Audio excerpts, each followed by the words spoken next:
कांग्रेस नेता सुप्रिया श्रीनेत की कंगना रणावत पर की गई टिप्पणी पर विवाद थमा भी नहीं था कि उधर बीजेपी नेता दिलीप घोष ने ममता बनर्जी पर आपत्तिजनक बयान दे डाला। दिलीप घोष ने कहा कि दीदी जब गोवा जाती हैं तो खुद को गोवा की बेटी कहती हैं, जब त्रिपुरा जाती हैं तो कहती हैं त्रिपुरा की बेटी हैं। वे पहले अपने पिता की पहचान कर लें। आज ये दीदिर हाथ धरे एसेছেন दीदिर পায়ে টুলছে এখন তার বাড়ির লোক তাকে ধাক্কা মেরে ফেলে দেয়। বাংলার লোক কখন ধাক্কা মারবে উনি বুঝতেই পারবেন না। বুঝি তারা বাংলা নিজের ভাইপোকে চায় বিহার ইউপি থেকে। দিদি গিয়ে গোয়াতে বলেন আমি গোয়ার মেয়ে, আমি ত্রিপুরার মেয়ে। हमने बाप तो ठीक करो, जातर में हाँ ठीक। बीजेपी सांसद के इस बयान से तृणमूल नेता भड़के हुए हैं। उनका साफ कहना है कि हम सिर्फ मामले में प्रेस कॉन्फ्रेंस कर रुकने वाले नहीं हैं। उनकी टिप्पणी की शिकायत चुनाव आयोग से भी की जाएगी। टीएमसी ने कहा कि इस तरह की बातें हमारे देश की परंपरा में महिलाओं के लिए कभी नहीं सुनी गईं। ममता बनर्जी का जितना अपमान बीजेपी करेगी, लोग उतने ही ममता के साथ जुड़ेंगे। इतने खराब कमेंट महिलाओं के अगेंस्ट में, ये एक हैबिट, उसका स्वभाव हो गया है। देखिए, पहले भी माँ दुर्गा को लेकर ऐसे बोली थी और आज भी हम लोग सुने हैं कि किस तरह का कमेंट उन्होंने किया है।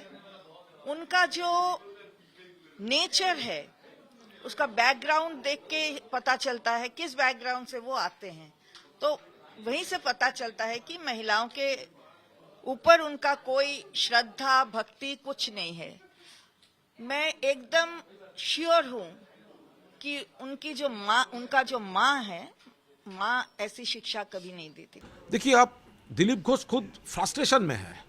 वो जो आदि भाजपा और नई भाजपा का जो लड़ाई है, तो नई भाजपा उनको इंसल्ट करके, उनको इग्नोर करके, उनको जो पुराना जो सीट है उससे हटाकर दूसरे जगह भेज दिया है, भागो यहाँ से।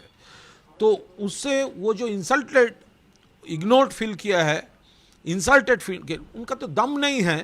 उनके पार्टी में उनका बेइज्जती हो रहा है, उसका प्रोटेस्ट करने का वो दम दिलीप घोष के नहीं है। आउट ऑफ फ्रस्ट्रेशन वो अभी ममता दीदी के बारे में ये लूज टॉक कर दिया है, उसको क्षमा मांगना चाहिए। टीएमसी ने पश्चिम बंगाल के मुख्य निर्वाचन अधिकारी के पास भी दिलीप घोष की शिकायत दर्ज कराई है और उन पर आदर्श आचार संहिता के उल्लंघन का आरोप लगाया है। दिलीप घोष बर्धमान दुर्गापुर लोकसभा सीट से चुनाव लड़ रहे हैं। इस मामले में बीजेपी साफ तौर पर बैकफुट पर दिखाई दे रही है।